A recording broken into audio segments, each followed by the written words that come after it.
Buenas noches y bienvenidos a Las Cosas Como Son.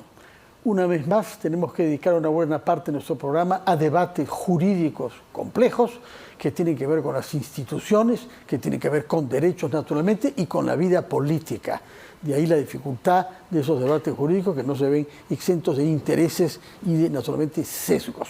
Vamos a tratar de ver el fondo de los temas jurídicos con un miembro del Tribunal Constitucional que ha tenido la amabilidad una vez más de venir para explicarnos, y debemos comenzar por dos temas que han dado lugar a sendos pronunciamientos del Tribunal Constitucional el lunes pasado. Uno tiene que ver con el caso del abogado Arsenio Oré en el marco del caso llamado Cócteles, en donde hay decenas de imputados, entre ellos estaba él, y ustedes han decidido que debe salir de la calidad de imputado. ¿Por qué han tomado esta decisión? ¿Cuál es el argumento jurídico? ¿Y qué jurisprudencia queda establecida en relación a las diligencias fiscales en estudios de abogados? Bueno, para hacerlo sencillo, porque si no nos demoraríamos demasiado. En primer lugar, muchas gracias por la invitación. A usted, doctor César Ochoa, miembro del Tribunal Constitucional. En este caso, se demandó la nulidad de una serie de actos de investigación fiscal, ¿no? Y se pidió la exclusión de la investigación del fiscal José Domingo Pérez. El Tribunal Constitucional declaró fundada la demanda y dispuso la anulación de estos actos de investigación y la exclusión del fiscal Domingo Pérez. Para el caso de Arsenio Para Oré. el caso concreto de Arsenio Oré. O sea, no es competente para investigar ese caso.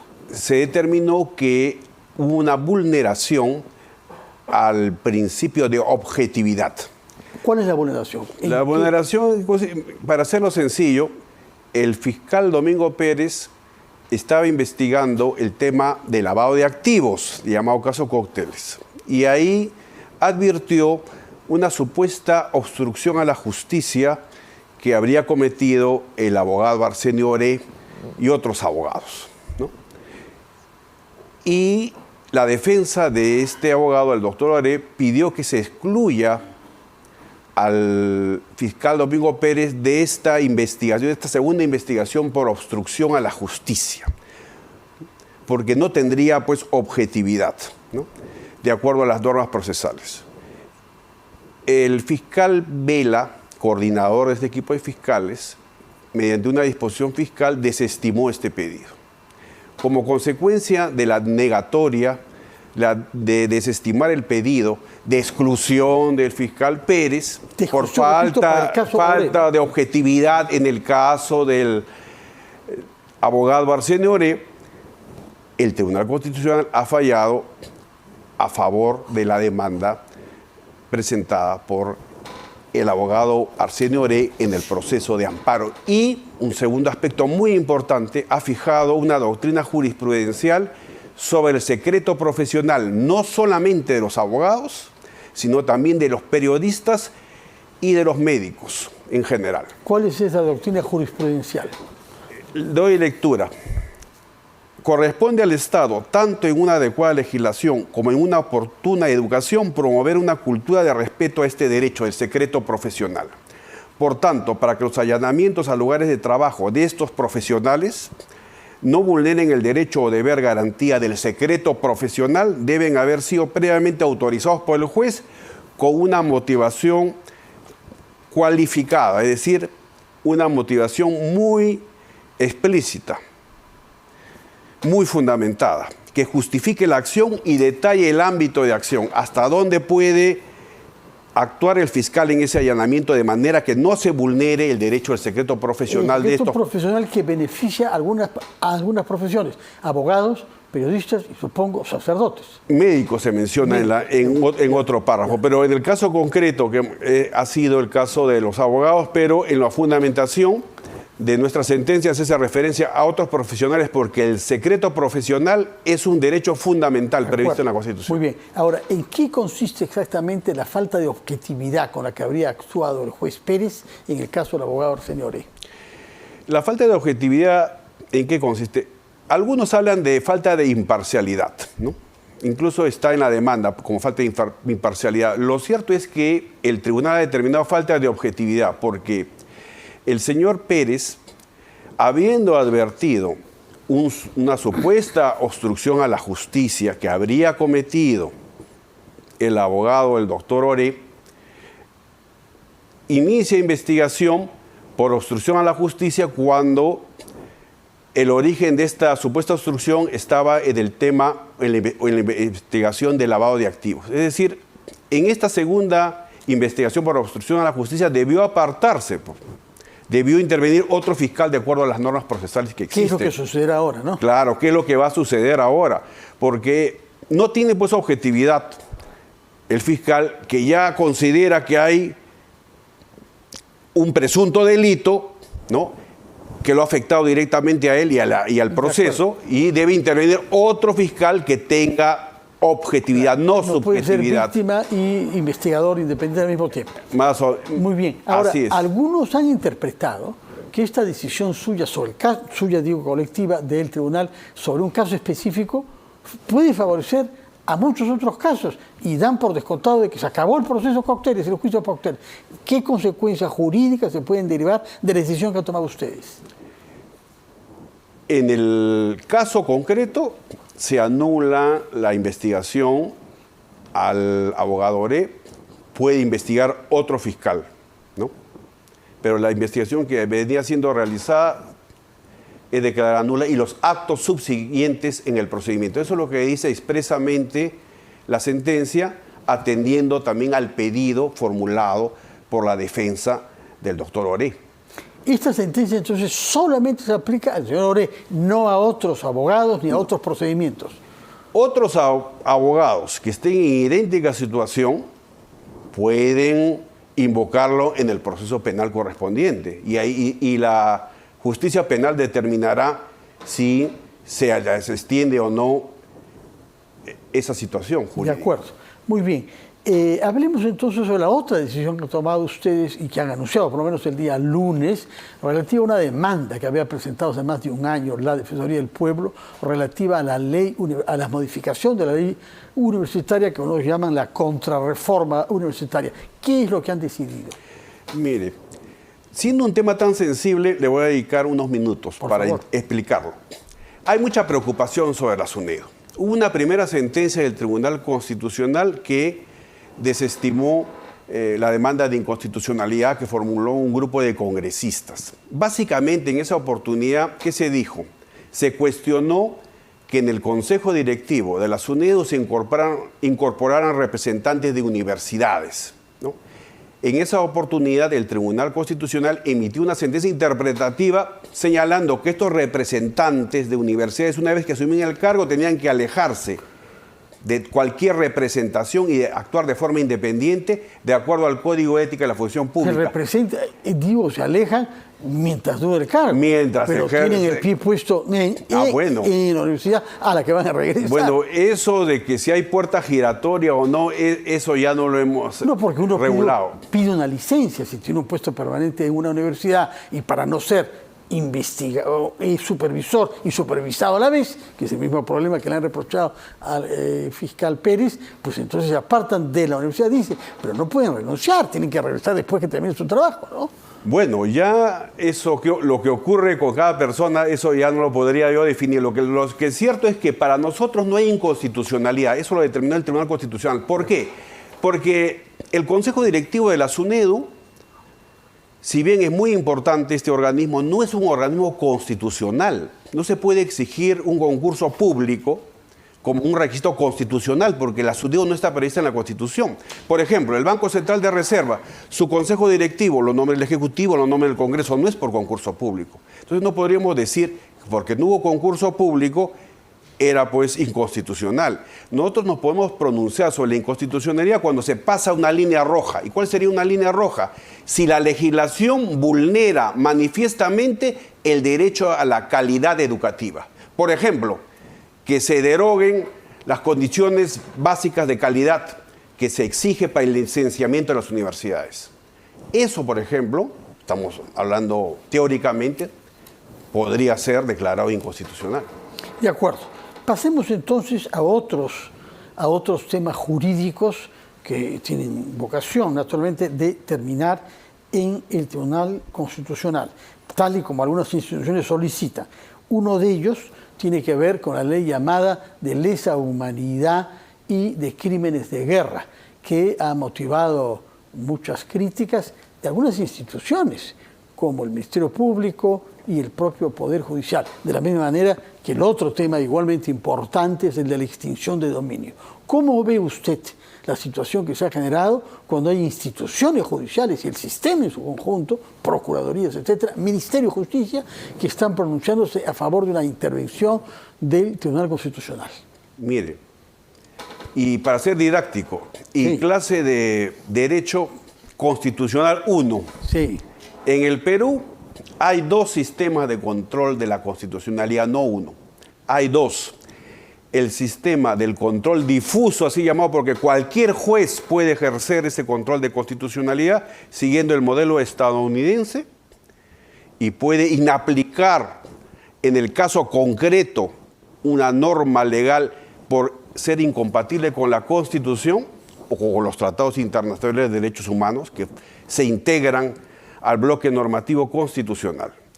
Y la otra vía es la del Tribunal Constitucional, mediante una acción de inconstitucionalidad que tiene legitimidad un conjunto de ciudadanos, el fiscal de la nación, el defensor del pueblo y otros sujetos legitimados.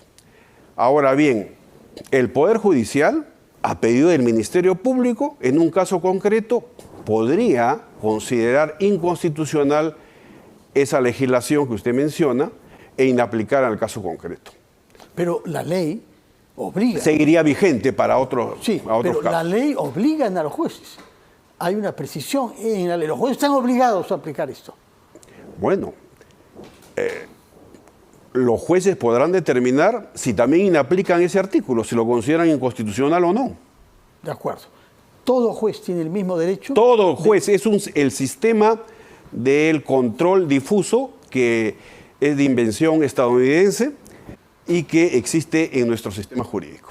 Sobre la extinción de dominio, creo que ustedes han tenido que ver con el tema ya en anteriores oportunidades, pero ahora se les viene la necesidad de pronunciarse sobre un tema de fondo, Sí. puesto que es el defensor del pueblo. Así es, el que está defensor diciendo del usted. pueblo nos ha Sí. obsequiado este caso, efectivamente. Bueno, ¿y cuáles son los términos? Yo le pido que dé su opinión, pero ¿cuáles son los términos jurídicos en este caso? Va a ser enmarcado por su... Bueno, recién se ha interpuesto la demanda, no conozco los términos, entiendo. Bueno, según el defensor estaba acá, hay una violación de la propiedad, hay una violación de la no retroactividad y hay una violación de la seguridad jurídica.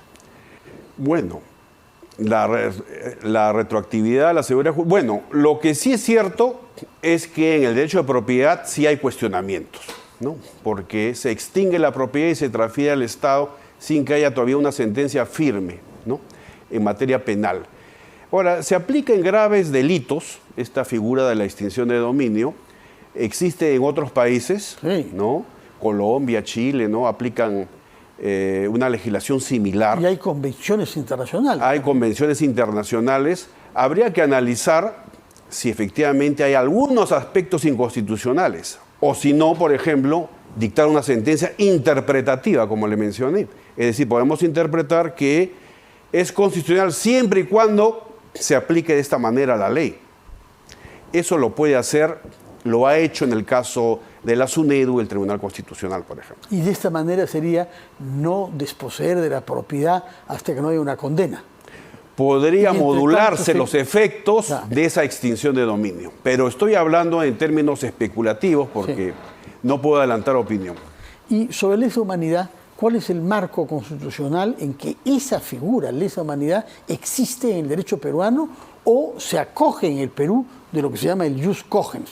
Y Bueno, aprovecho para pedirle, con la pedagogía de la que usted da muestras, que nos explique qué significa este concepto de jus cogens, que se ha usado mucho para sostener que lesa humanidad debe aplicarse en el Perú, incluso para delitos cometidos antes de la entrada en vigencia del Tratado de Roma el 2003. Bueno, aun cuando no soy especialista, es una figura, un concepto de derecho internacional, esto del jus cogens. Es decir, más allá de lo que diga el derecho positivo, Sí. es decir, la ley peruana, Lo la que está ley escrito en los nacional códigos. o lo que esté escrito incluso en un tratado. Sí. Más allá se aplica el jus cogens respecto a delitos de lesa humanidad. Es decir, este principio de la irretroactividad de la ley penal no se aplicaría si no se aplicaría la imprescriptibilidad. Es constitucional en consecuencia. Mire, no voy a dar mi opinión en este momento porque el caso podría llegar al Tribunal Constitucional. Sin duda, prepárese para que le llegue. Bueno, pero le dije también que los jueces pueden actuar vía control difuso, que es otra vía. Pero no se va a quedar pendiente un tema que ha dado lugar, como usted ve. Mire, hay dos posiciones, para ser claros. Una que sostiene la seguridad jurídica, es decir, la ley penal no puede ser retroactiva, salvo que sea más favorable al reo. Y hay otros juristas que sostienen que si la ley positiva es extremadamente injusta, se aplica la justicia sobre la seguridad jurídica. Por ejemplo, en Alemania, hace muchos años hubo un caso de los guardianes del muro de Berlín. Claro, de la RDA. De la RDA, de Alemania, que mataban a quienes fugaban. 140 muertos por haber querido salir del país. Usted, memorioso, lo conoce con más detalle que yo la historia. Entonces, hemos visitado el Checkpoint Charlie, ambos, ¿no? ¿Ah? Hemos visitado el Checkpoint Charlie, claro, el famoso museo. Ya, muy bien. Yo no lo he visitado, pero la historia, para hacerlo sencillo, es la siguiente. Ellos se ampararon, es decir, quienes mataban, en las leyes de la República Democrática Alemana, que los autorizaban a actuar, ¿no? Sin embargo, cuando se reunifica Alemania, les aplican la ley de la República Federal Alemana. Entonces, pues, bueno, la seguridad jurídica, esto no es retroactivo, etc. No era una Además, ley vigente en la RDA. Nosotros hemos aplicado la ley vigente en ese momento en la RDA. Era un Estado reconocido en la ONU, ¿eh? Es decir, tenía derecho a tener su propio marco normativo. Y ahí que prevaleció, de acuerdo al Tribunal Constitucional Federal Alemán, la justicia sobre la seguridad jurídica. Porque el jus cogens, aunque no estuviera en el derecho positivo. Claro, efectivamente. Entonces eso nos está dando una pista sobre la posibilidad de interpretar este tema así acá en el Perú, como sostienen varios juristas. Le estoy mencionando un ejemplo académicamente, didácticamente, para que lo entienda la teleaudiencia. De acuerdo. Por otra parte, ustedes tienen que pronunciarse también sobre otros temas, ¿no? Y tenemos bastante estrés jurídico. Bastante estrés jurídico, sí. ¿Cuáles son los otros temas relevantes para la opinión pública? Bueno, todavía no los hemos ni estudiado. Ya. La demanda competencial del Poder Ejecutivo respecto al artículo 7 o 17 de la Constitución, y también hay un habeas corpus y entiendo que un amparo. Así es. A título personal, ¿no? Para la protección de la presidenta Boluarte. De acuerdo. Ahora, el otro tema que ha sido asociado al tema de delitos de lesa humanidad son los crímenes de guerra. Y sobre este punto también ha habido un pronunciamiento no solamente de juristas, sino de una serie de otros sectores y de la Conferencia Episcopal. Los obispos del Perú se alarman ante la posibilidad de que haya impunidad frente a delitos graves que, y esta es la particularidad, han implicado desapariciones de personas aún hoy. De manera que el delito sigue siendo cometido el día de hoy, porque es un desaparecido, ¿no? Explíquenos, por favor. ¿Cómo? Bueno, es similar a la problemática que mencionamos sobre los crímenes de lesa humanidad. Otros hablan de graves crímenes contra los derechos humanos. Las desapariciones y ejecuciones extrajudiciales forman parte de estos crímenes contra los derechos humanos. Nuevamente, la discusión, seguridad jurídica, ¿no? El tema de que las normas no pueden ser retroactivas, o la justicia. Si la injusticia es tremenda, es grave, el derecho injusto no se debe aplicar. Es decir, prevalece la justicia sobre la seguridad jurídica. Entonces es un tema de valores que usted debe interesarle bastante. Por supuesto que me interesa enormemente. Sé que todo esto es en el fondo en un tema debate entre el derecho y la moral. Así es un debate filosófico también. Lo hemos comprendido. Y a propósito de moral y derecho, ustedes decidieron hace ya unas semanas que el señor Alberto Fujimori debía salir por el indulto que le había concedido el presidente de la República del año 17, en la época Pedro Pablo Kuczynski. Entre tanto, y hemos visto que Fujimori fuera ha exigido que se respeten algunos derechos de él.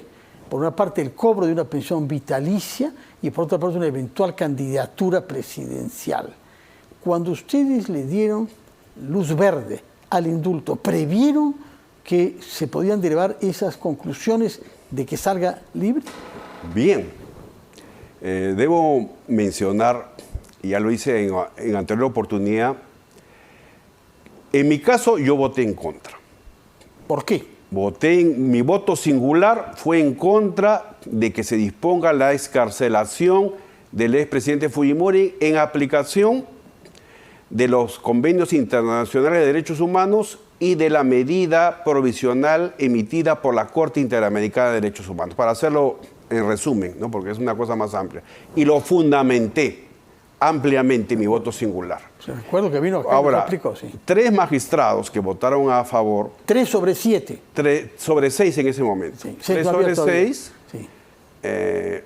Votaron a favor en un auto de que se ejecute la sentencia del anterior pleno, ¿no? En aplicación de la cosa juzgada, ¿no? Ese fue, entiendo, su criterio. Ahora, si ellos previeron o no lo que iba a ocurrir, ¿no? Si eran futurólogos. No, bueno, no. Bueno, no lo sé. Pero, la verdad que me pone usted una pregunta bastante incómoda. Pero ustedes han tomado una decisión, no solo ellos, ustedes han validado eso y le han dado curso. Ahora, usted ha utilizado la expresión cosa juzgada. Justamente quienes consideran que la pensión vitalicia le corresponde a Fujimori sostienen que es cosa juzgada.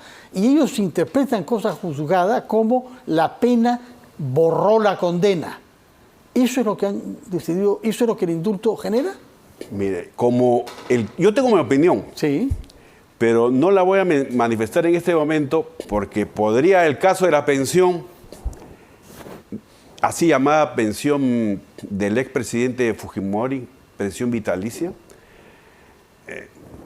llegar también al Tribunal Constitucional. Imagínense que la mesa directiva del Congreso declarara la nulidad de oficio de esa pensión y diera lugar a un amparo que llegase al Tribunal Constitucional. Hay una colega suya, sin embargo, el día de ayer, que aquí en RPP ha dicho claramente que el señor Fujimori es un delincuente y que no le corresponde la pensión. Bueno, la magistrada Luz Pacheco ha hecho esa declaración. Usted dice el nombre, ¿eh? Usted dice no, sí. Bueno, ¿está de acuerdo o no? ¿O no tiene opinión todavía? Yo lo que sostengo es que hay 2 posiciones respecto a los efectos del indulto, ¿no? Algunos que sostienen que como tiene efecto de cosa juzgada borra totalmente la condena y otros que consideran que no es así, que solamente es la ejecución de la condena, ¿no? El cumplimiento de la condena, pero que se mantiene la responsabilidad penal, además que se debe rehabilitarse la persona con el pago de la reparación civil, en fin. Y sobre eso yo no quiero opinar. Bueno, muy bien. Entonces le vamos a hacer una última pregunta que no tiene que ver con el Tribunal Constitucional por ahora y que esperemos que no llegue esa, ¿no? ¿Qué es la propuesta de un congresista, un Américo Gonza, para no nombrarlo, como suelen decir en España, quien ha sostenido que cuando hay decisiones equivocadas de los jueces y los fiscales, ellos tienen que pagar las indemnizaciones? Principio que no se aplica a los congresistas, naturalmente, que nunca pagan nada, más bien cobran más de lo que está previsto. Errores legislativos. Sí, así es, errores legislativos u otras prácticas que ni siquiera quiero mencionar. ¿Sí? Su opinión sobre esta iniciativa, ser pagada a los jueces y fiscales por sus errores. Bien, si hay errores judiciales, puede haber una reparación del Estado, claro. Imagínense una condena injusta, ¿no? Pero no conozco con detalle ese proyecto. Es una cosa reciente, pero... bueno, a nosotros se nos quiere señalar como que somos pro Congreso. Yo quiero decirle claramente a la ciudadanía que nosotros ejercemos el control constitucional. No estamos ni a favor ni en contra del Congreso. Respetamos al Congreso porque es un foro de la democracia. Ese es nuestro sistema jurídico. Si el Congreso tiene una baja popularidad, una baja aceptación, eso es un problema de tipo político. Nosotros no tenemos ninguna relación con el Congreso, salvo el momento que nos eligieron de acuerdo a un mandato constitucional. De acuerdo. Toda esa crítica que se hace es una narrativa. ¿no? Para de alguna manera desarrollar pues el combate político, el combate de ideas. Nosotros respetamos todas las ideas, pero definitivamente somos claros en eso. De acuerdo. En los Estados Unidos se dice sobre los jueces supremos que son elegidos, también designados por el presidente, que tienen un derecho a la ingratitud. Un deber de ingratitud. Deber de ingratitud. Deber de ingratitud. ¿Usted también asume que tiene un deber de ingratitud frente al que lo ha elegido? Yo asumo que tengo un deber de ingratitud. Ahora, no conocemos muchos casos de leyes de este Congreso. Recién están llegando las demandas de inconstitucionalidad. Ahí veremos. Prepárese porque va a tener que ejercer aparentemente en alguna oportunidad ese deber de ingratitud. Muchas gracias, señor César Ochoa, miembro del Tribunal Constitucional, por habernos explicado varios casos, haciendo un esfuerzo para ser pedagógico. Los temas jurídicos a veces son complicados. Muchas gracias otra vez y muy buenas noches para usted, doctor César Ochoa. Vamos a hacer una pausa y retomamos hablando también sobre otro tema judicial, pero esta vez con el juez supremo Manuel Luján, que es el presidente del subsistema judicial de extinción de dominio.